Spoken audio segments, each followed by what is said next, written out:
pemirsa, mau bapak-bapak, ibu-ibu, anak muda, semuanya bisa menyaksikan Hidup Sehat jam 9 pagi sampai jam 10 pagi.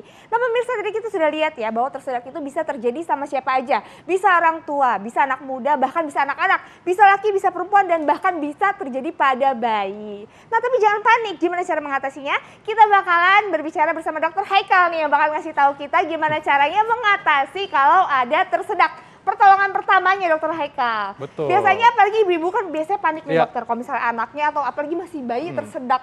Gimana dokter cara mengatasi tersedak nih harusnya? Yang pertama adalah jangan panik. Dan yang namanya tersedak itu terjadi kalau misalnya ada makanan, minuman atau benda asing masuk ke saluran napas. Jadi bisa menghambat aliran udara dan membuat orang tersebut terasa tercekik. Makanya kita harus lakukan batuk. Batuk adalah refleks yang terjadi begitu ada benda yang masuk ke saluran napas. Oke, nah batuknya tuh batuk yang kayak gimana dok? Gimana dok, harusnya gimana? Tentunya batuk yang berusaha untuk mengeluarkan benda asing. Oke. Nah, kalau memang benda tersebut sudah masuk ke saluran napas, maka kita bisa menolong dengan cara membuat si pasien tersebut itu membungkuk ke depan dan kita tepuk punggungnya di antara tulang belikat menggunakan tumit tangan. Oke, nah dokter nih supaya kita nggak bingung, kita contohin aja kali dokter ya. Gimana sih? Ini ceritanya bayi ini, gini ya gendongnya dok. Misalnya ini dewasa ya. Iya, kalau anak ceritanya jadi orang dewasa ini itu orang gimana? dewasa, kemudian minta dia untuk membungkuk ke depan, ya. Kemudian kita gunakan tumit tangan ini untuk memukul di antara tulang belikatnya. Lakukan 5 pukulan dengan lembut. Dokter mungkin bisa ditunjukin tulang belikat itu yang mana dokter? Nah, di sini nih, gitu ya. Gunakan tumit tangan. Jadi sambil membungkuk. Sambil bungkuk gini dok? Ya, jadi segini? Begitu, segitu.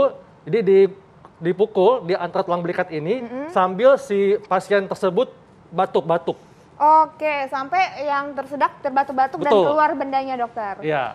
Oke, nah terus aku juga sempat dengar dokter ya, katanya kalau misalnya kita tersedak itu nggak boleh dikasih minum air. Ini fakta atau mitos dok, benar ya? Ini fakta. Fakta benar ya? Kenapa? Karena kalau tersedak itu masuknya ke saluran napas, bukan ke kerongkongan. Jadi emang bener nggak boleh dikasih minum air. Berarti ini fakta ya dok ya? Fakta. Oh, karena sebenarnya kalau kita tersedak bukannya harus didorong masuk ke dalam, tapi harus dikeluarin. Iya, karena masuknya ke saluran napas, bukan ke pencernaan.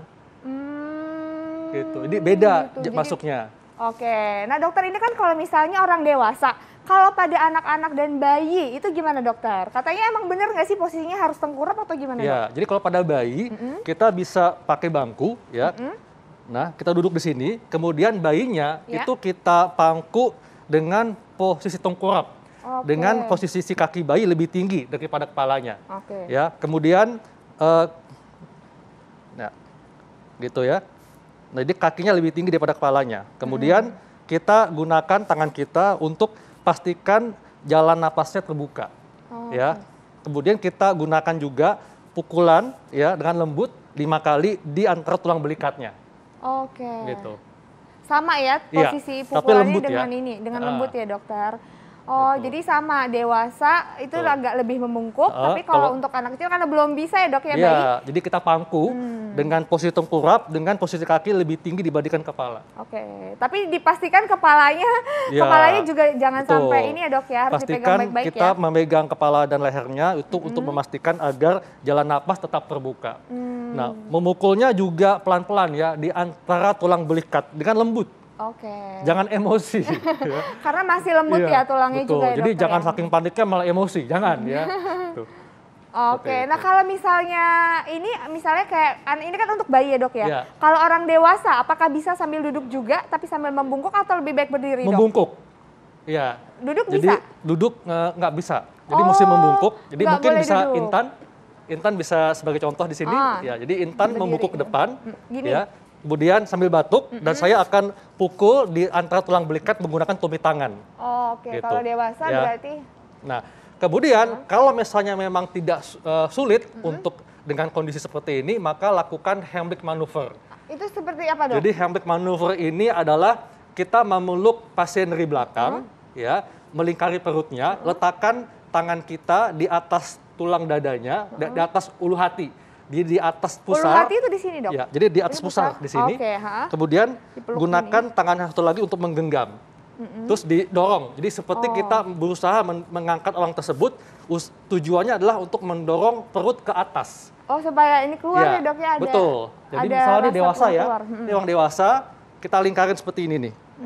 Gitu. Nah, Oh gitu ya, Dok Ya. ya. Jadi posisinya ini di atas, Atas pusar. pusar. Oke, nah ini posisinya harus berdiri. berarti? berdiri. Jadi yang penolong itu berdiri di belakang pasien. Oke. Nah ini ada di video ini, boleh Ya. dilihat ya pemirsa di rumah. Jadi seperti ini ya, dokter ya Betul, ini posisinya. adalah Heimlich maneuver. Oke, jadi memang harus, berarti posisinya antara kalau tidak menunduk kita harus tepuk-tepuk dari belakang, Ya. atau kena kalau tadi dipeluk kan berarti posisinya nggak Betul. terlalu nunduk ya, Dok ya. Seperti ini ya, dokter Jadi kita ya. mendorong perut ke atas supaya si korban tersebut bisa mengeluarkan benda yang masuk di saluran napasnya. Oke, ini penting banget ya pemirsa di rumah, jangan Ya. sampai salah penanganan ya, dokter ya. Karena Ya. kalau salah ini bisa malah berakibat fatal. Betul. Karena kalau tersedak ini kan masuknya ke pernapasan. Jadi bisa menghambat aliran nafas termasuk memotong aliran oksigen ke otak. Oke. Dan resikonya bisa menyebabkan korban tidak sadarkan diri bahkan bisa mengancam nyawa, Intan. Bisa sampai kehilangan nafas yang apa? Itu sampai meninggal Hilang ya, dokter ya? kesadaran dan mengancam nyawa. Oke, nah ini buat pemirsa yang mungkin juga baru bergabung, ini penting sekali ya untuk menangani penanganan pertama kalau tersedak. Dan jangan sampai tadi di catatannya, Dok, jangan diberi air karena ini paling banyak dilakuin, dokter. Iya, karena masuknya di rongga napas bukan di pencernaan. Oke. Jadi nggak boleh dikasih air. Nah, Dok, Usahakan batuk terus. Nah dokter, kalau misalnya diterlentangin, itu boleh atau enggak? Tidak boleh. Nggak boleh? Jadi usahakan membungkuk sambil batuk dan dipukul tulang di antara tulang belikatnya. Oke, nah dokter, aku sempat dengar juga, Dok, katanya kalau misalnya ada yang tersedak, itu lebih baik posisi berbaring tapi miring untuk membuka rongga pernafasan. Jadi Itu benar nggak? setelah bendanya keluar, maka baringkan orang tersebut dengan posisi kepala miring ke kiri. Tujuannya apa? Untuk tetap membuka jalan nafas dan untuk mungkin saja masih ada cairan yang tersisa di dalam mulutnya. Jadi usahakan supaya bisa keluar. Oke, jadi posisi berbaring dengan menyamping ke Dengan kiri kepala itu miring ke setelah, kiri. setelah dikeluarkan. Betul. Oh, setelah jadi berhasil bukan keluar. pada saat tersedak langsung Iya. berbaring gitu ya, dokter Betul. ya. Oke, jadi itu ya, dokter ya. Berarti kita kalau ada yang tersedak itu jangan panik yang Yes. pertama. Pokoknya usahakan bagaimana benda yang masuk ke dalam tubuh bisa dikeluarkan. Jadi batuk ya, usahakan untuk batuk, kemudian minta orang lain untuk memukul punggung kita tepatnya di antara tulang belikat sambil kita membungkuk. Atau kita bisa lakukan tadi Heimlich maneuver. Jadi minta penolong kita untuk memeluk kita dari belakang. Oke, dan buat ibu-ibu juga jangan panik lagi ya kalau anaknya mungkin masih bayi atau masih kecil yang belum bisa Ya. berbicara ya, dokter ya. Itu kalau misalnya sampai tersedak tadi bisa dilakukan dengan posisi yang sudah dokter Haikal praktekkan tadi ya, Dok, dengan Di di pangku pangku, dan tengkurapkan dengan posisi kaki lebih tinggi ya, dokter ya. Betul. Pokoknya bagaimana ceritanya harus bisa keluar makanannya. Ya. Oke, makasih banyak dokter Haikal. Sama-sama, Intan. Pokoknya harus ingat yang pertama kali pemirsa di rumah jangan sampai panik. Itu Betul. kunci pertamanya. Nah, dokter Haikal, Ya. aku jalan-jalan nih, dokter. Wah, Kan kemana tuh? ke kebun dong, ke kebun herbal. Kan biasanya orang-orang tuh kayak banyak banget yang ngalamin rematik. Ya. Nah, dokter, gimana caranya ya? Kalau misalnya rematik itu bisa diatasi dengan pengobatan herbal. Ada caranya, pemirsa. kayaknya seru nih. Mau lihat kan? Pasti dong. Pemirsa juga mau lihat. Jangan kemana-mana, sesaat lagi tetap di Hidup, Hidup Sehat. Sehat.